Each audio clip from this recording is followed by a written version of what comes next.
I was already packing when the glass shattered. Not on the floor, inside my chest. My sister laughed, light and careless. The sound she used when she wanted witnesses. "You just poured drinks," she said. "Don't act important." I didn't answer. I folded a shirt, smooth, precise. That's when her husband stepped onto the balcony and took a call. He switched languages the way liars switch faces. Arabic, low and fast, confident. He thought the music covered him. He thought I was furniture. He was wrong. I didn't react. I listened.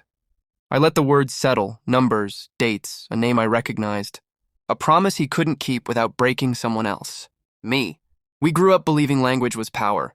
My mother taught me that. My sister forgot. She married noise and mistook it for strength. I married silence. It taught me patience. I remember when he first shook my hand. Firm grip, eyes that smiled before the mouth did. He asked what I did. I told him. He nodded like it was small. He always nodded like that, as if agreement was a favor. Back then, my sister still looked at me like a mirror. Now she looked through me. The signs came in pieces.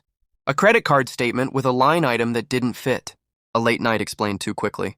A password changed twice in a week. The way he'd stopped talking when I entered a room. Patterns are honest. People aren't. The night I heard the call, I didn't confront him. I poured a drink. I smiled. I watched his pulse jump when he saw me near the door. I asked if he wanted ice.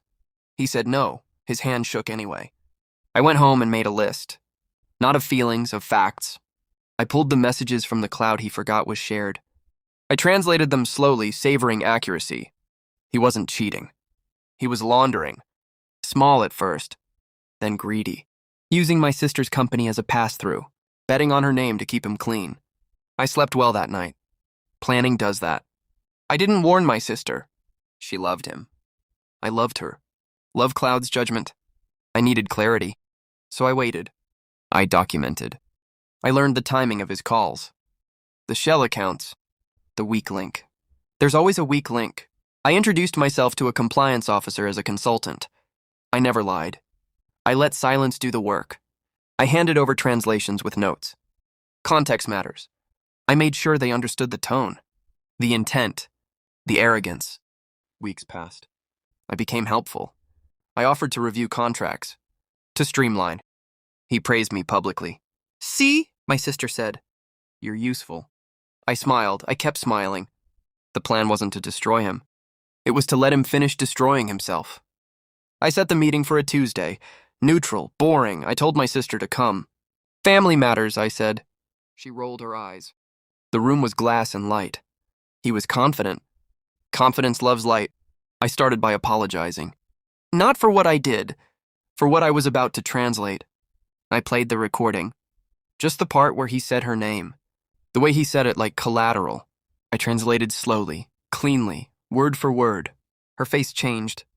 He tried to interrupt. I kept going. Then the documents. The accounts. The timestamps. I watched his hands go flat on the table. He looked at me like I'd grown teeth. "I didn't know you spoke Arabic," he said. "I pour drinks," I said. "Remember?" The compliance officer asked questions. I answered them. He said nothing. Silence finally understood him. When it was over, my sister didn't cry. She stared. I gave her space.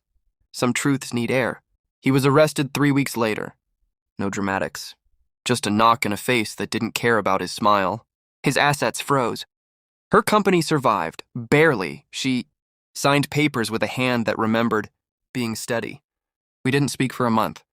Then she came over. No laughter. No witnesses.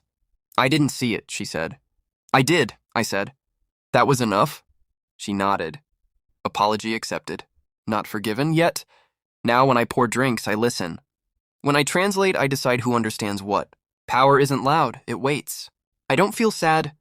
I feel accurate. He thought I didn't understand. He was wrong.